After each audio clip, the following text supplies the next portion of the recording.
Well, and I feel like our conversations now, well, at least for a long time, we're like, just get through this week, just get through this month.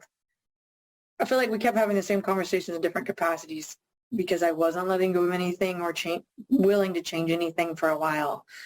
And now I feel like our conversations are more like, all right, so in 6 months, in a year, this is where we're building to, where like we can talk about growth because I'm not on this hamster wheel. Whereas before it was like, man, I'll try to look at that in the next month, or think about it or whatever. So it's more fun to think future minded or growth minded than it is just continually like, just get through today, just get through this week. If I have time Saturday to look at it, I will. And now I'm like, no, this is what we're doing.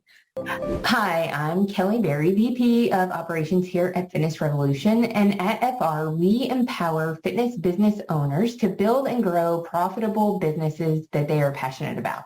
And we do that through a combination of our coaching process, our content, and our proprietary fitness business alignment system. And we have now been doing that as of July for 18 years. So we started in 2005, so quite a long time.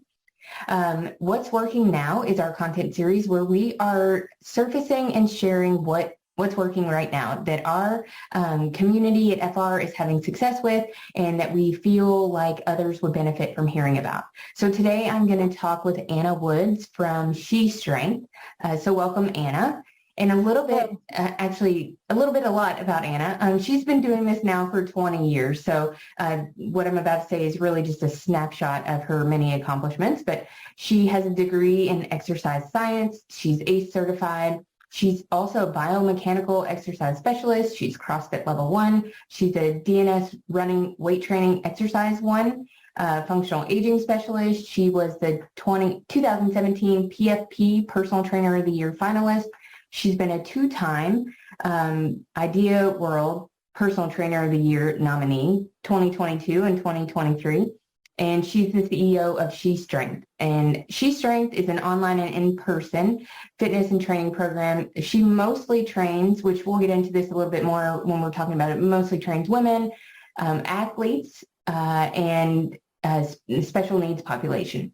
She does that out of her barn gym at her home in Buhler, Kansas, and she also trains in a couple of other local communities in Kansas, including Wichita. She's a strength and conditioning coach for a local junior college softball team. She runs a weight program for the local high school, and she's also the author of a book and CEU course called Adaptive Fitness Exercise Programming. And that program trains coaches, teachers, and trainers how to train athletes with special needs.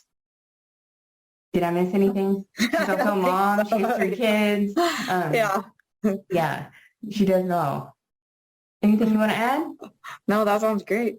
Okay, awesome. Well, I think it's kind of a good segue into our topic because you do a lot and you have done a lot throughout your career. And that's one thing I'll mention is I work with Anna one-on-one as her coach. And so this topic that we're about to talk about is something that her and I have had a lot of conversations about. And it's about saying no, because Anna can do really anything.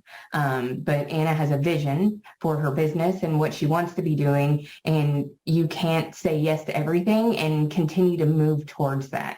So, I guess, Anna, just tell me a little bit about most of the work that we've done on this has been over the past year. I would say probably like last fall and this spring has been when you've really embraced saying no. So just kind of tell me a little bit about what were things like, what's changed, and what are some of the benefits that you've seen?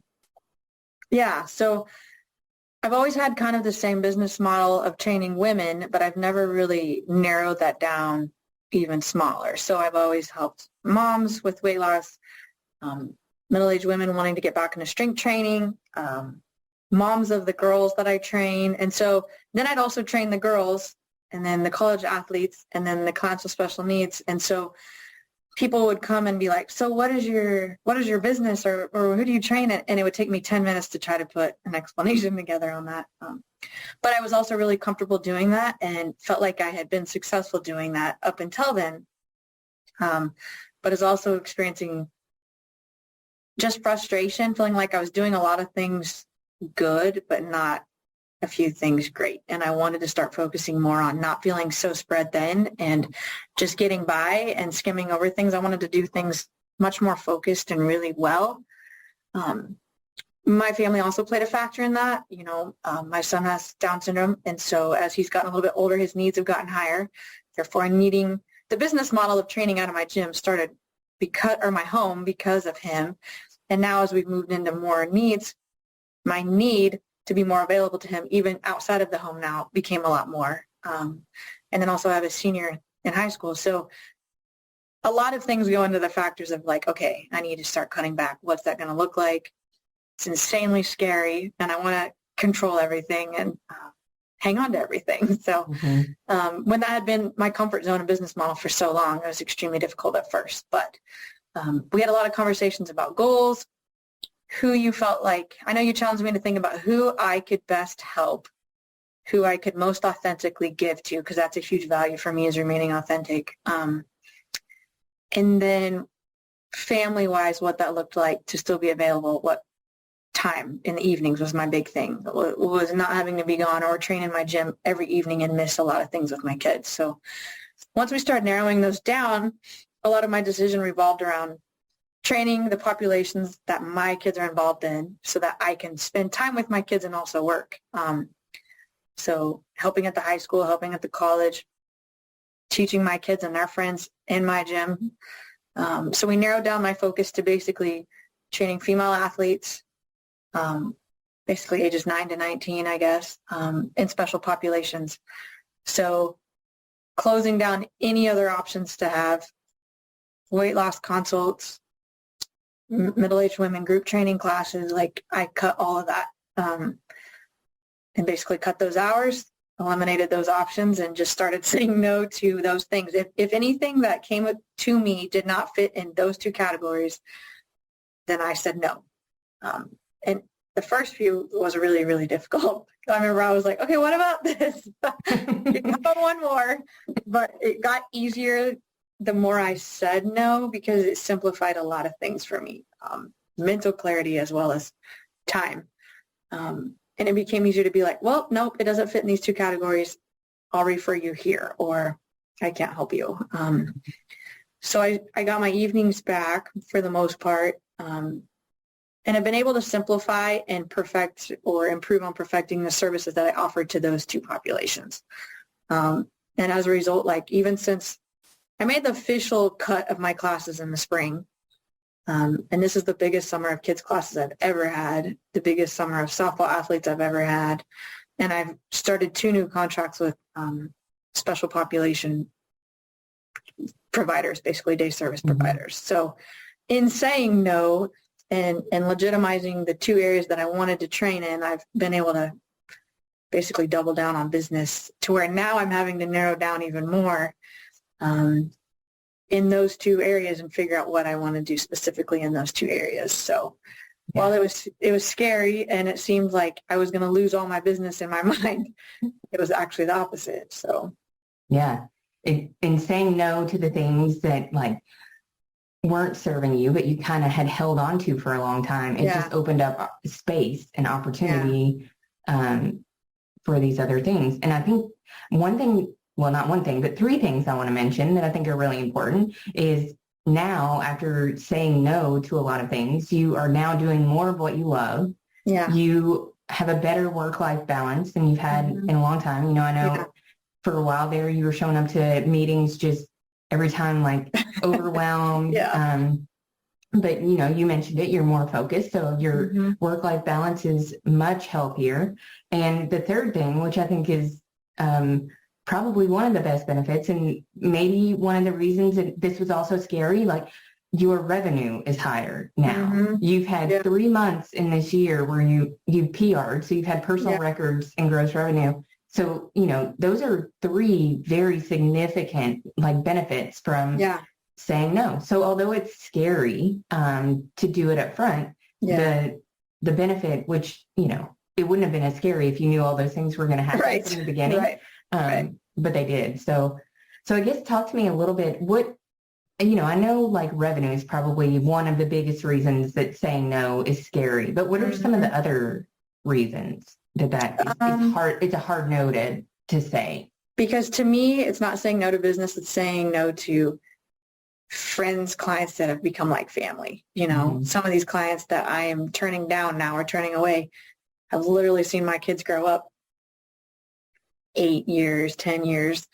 And so all of a sudden now it's like I have to tell a family member that I can't see them anymore, So the relational part was probably the other biggest piece, because I knew it was going to be very difficult from an emotional standpoint to not see them every day, for the kids to not see them every day, because my kids also look forward to seeing them as much as the other way around. So that was probably the second biggest, was like, man, I'm having to tell people I care about a lot that I can't help them anymore. And then we live in a rural area, so the second piece was I didn't have a lot of places to refer people onto. Like, there isn't 4 gyms on a street corner around here. There's like one every 30 miles or 40 miles. And so also having to then be like, and I don't know what to tell you to do. Like, now I don't have anywhere to send you beyond, you've been training with me for 8 years. You do have a background knowledge. You could do this on your own. And that's why I had the app to then continue on with online if needed. But those are probably the 2 biggest ones. There's nowhere to refer or nowhere that is similar to what my style of coaching, and then the relational piece was difficult. So. Yeah. I know we have had several conversations where you've come back and you've been like, I think I might be able to do this if I squeeze these people into this time frame, and I think that's, you mentioned earlier that, a value that you have is like helping people and being authentic. And I think, those things have continued to shine through, but I think, and you can probably speak to this a little bit too, I think your vision now is probably so much clearer in what you want to do and how you want to get there than it was when you had so many things on your plate that you didn't really know like which way to go, because there were literally so many options. Yeah. So, and I have more energy, and I'm going to have more energy to give to those people. They're not as draining. Like, I remember one of the questions you asked me was like, well, then what groups do you train? Do you walk away feeling energized? And what group do you train where you walk away feeling almost dreading or fatigued? And so that was a big one for me, because the 2 groups I'm training now, I walk away always feeling energized for the most part, like, and excited to see them. And so I feel like the whole energy level of my training, my passion for training them, and my wanting to help them by helping myself get better or be a better trainer emotionally, personally, whatever, as raise the bar on all of it. So as a result, my clients are getting better results. My youth athletes are doing better on the field or court. Or the caretakers are noticing that the clients I'm working with in the special pops, like, are being able to stay independent longer, or whatever that might be. The whole bar is raised, I guess, because of that. So that's exciting. Yeah. Yeah. And I didn't think that some of those things I would notice as quickly. Like, I think I remember when I was like, all right, I'm closing down my gym to any of these options. I remember thinking, oh my God, it's going to be a year. I'm going to give myself a year before I'm going to be able to make this up, my losses from this. But I mean, maybe 3 months probably. And like you said, in those 2 of those months, I've had the highest income I've had ever in a month. So when you do better work, I guess people notice. You get more referrals, more word of mouth. People want to stay with you longer. And the energy is just there that attracts people to it. Yeah. So, and I have a more clear plan when I tell people, because I think some people would get lost in well, then I do this, and then I do this, and then, almost like a turnoff, like, okay, well, you don't specialize in anything, so not what we're looking for. Yeah, so. Exactly. And I mean, you come to your coaching sessions like much more rested, much more focused. Yeah. I mean, I remember it was probably last fall, we looked at your schedule, we blocked time, you weren't going to fill it. And, I remember checking in, like, how's it going? And you're like, well, I've read 10 books, I've taken a million walks. You're like, I don't know what to do with all this time. And I know at first it was tough Yeah. transition. Yeah. Kind of thrive off being busy, or at least that was the litmus test for me of success was I need to be doing something every hour of the day, 12 to 16 hours a day. That's the only way I was going to keep building my business. But like yesterday, my mornings start earlier in the summer because of the kids, but like 5:30, and then I'm done at like 2 for the most part. And it's like, now what? you know? But it's also given me a chance to work in my business more than always working outside of it. So being able to plan ahead a little better and be more structured and legitimizing the parts of my business that we've been talking about, trying to legitimize, I guess. So yeah, definitely. And, I think right now we're working on like a new opportunity that's in line with, the things that you're working towards. And I think had this opportunity shown up for you 6 months or a year ago, there would have been no time to think about it. Yeah. Really no way to figure out how to make it work. So, I just think that this is indicative of the way that things are going to continue to go when you stay focused and, just really create a plan and then stick to it. Yeah. Because the nice thing about like this opportunity is I don't have to think about peeling back or closing down or getting rid of anything because I'm already streamlined to what is manageable. So this would just fit right into that opportunity. Whereas like you said, if this would have been last fall, I'd have been like, oh man, okay, I'm going to have to cut this. I'm going to have to cut this. I'm going to have to tell them. Like there would have been a lot more steps before I could even consider another opportunity. Whereas now it's like I have the availability mentally and physically to possibly take on a different capacity. So exactly. And how do you, I guess, just kind of more emotionally, like how do you feel about your business now compared to like your business even a year ago? It's more fun. I'll say that. Like, it still doesn't make sense to me because like I said, for so many years, and I think most trainers, you exchange dollars for hours. And so if I'm not working, I'm not making money. That's been my mindset for a million years. And so to go in and do my books each week and see that I'm still continually growing, even though I've cut my hours way back, it's a weird, I guess would be the best word for me right now to be like, how is this happening? But it is. So it can be done, I guess. Yeah. And, I think there were a lot of things that you had worked really hard to lay the foundation for and put in the work to get to where, you could go all in on these areas. So it's not, it's not at all to discount like what you had done in the past. It's more so to highlight I guess, where you can expand into when you like focus and go all in on what you've decided. So it's been awesome to watch. I know you've made some really hard decisions and you've stuck to some things, I know, and you've trusted, which has been a huge part of it. Trusted when probably you didn't really want to, but you did it. Yeah. But you did it, and it's awesome. So, well, and I feel like our conversations now, well, at least for a long time, we're like, just get through this week, just get through this month. I feel like we kept having the same conversations in different capacities because I wasn't letting go of anything or willing to change anything for a while.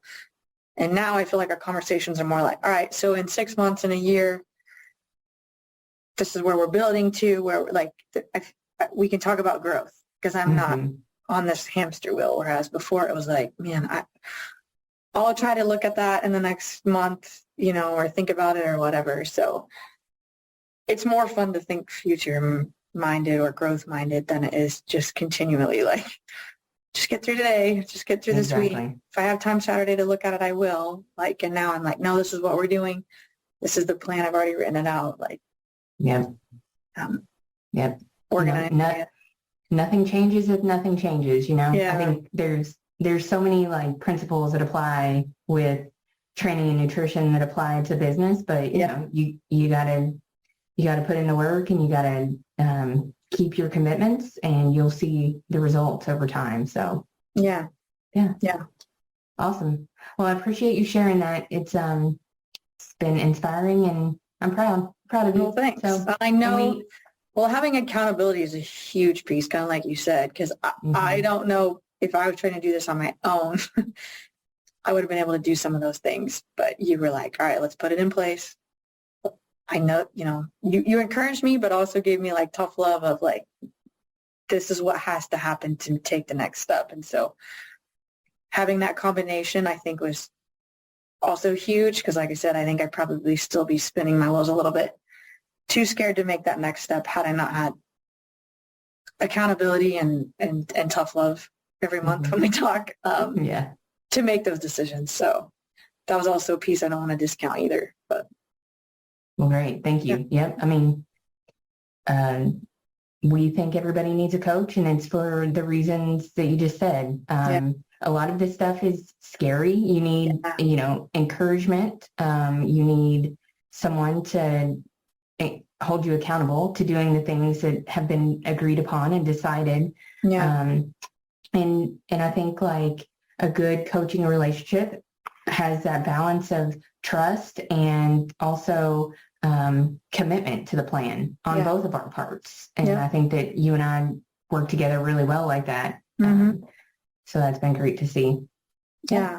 And that's kind of like what we talked about before. Like when you've been in the industry as long as I have, I find myself always being the one to give info, to help. And so it's always refreshing to get on and be like, literally have someone tell me what to do for a change. Like, I know some people don't like that. I like it because I'm like, thank you. I'm tired of doing all the thinking and planning. Like, it's nice to have expertise and experience speaking to me, like you said, as a coach. Just sometimes it's tiring to be the person making all the decisions all the time. So there is a lot of collaboration though. So, you got to have buy-in to the plan and the will to get it done. And you've done that 100%. So it's been awesome. Well, thanks. Yeah.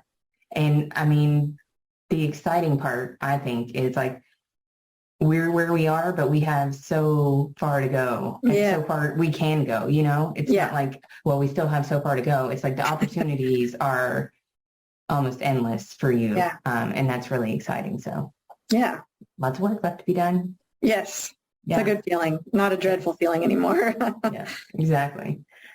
Well, awesome. Well, I appreciate your time and everything. This was great. I think a lot of people will find it valuable and hopefully encouraging to make those hard decisions and know that they can work out, and when they're well thought out and aligned with what you want to be doing, it'll be in the best interest of you and the business. So I agree. Make the leap. Make the leap. Make the leap. Awesome. Thanks, Anna. It's good talking to you. You too. Bye. Bye.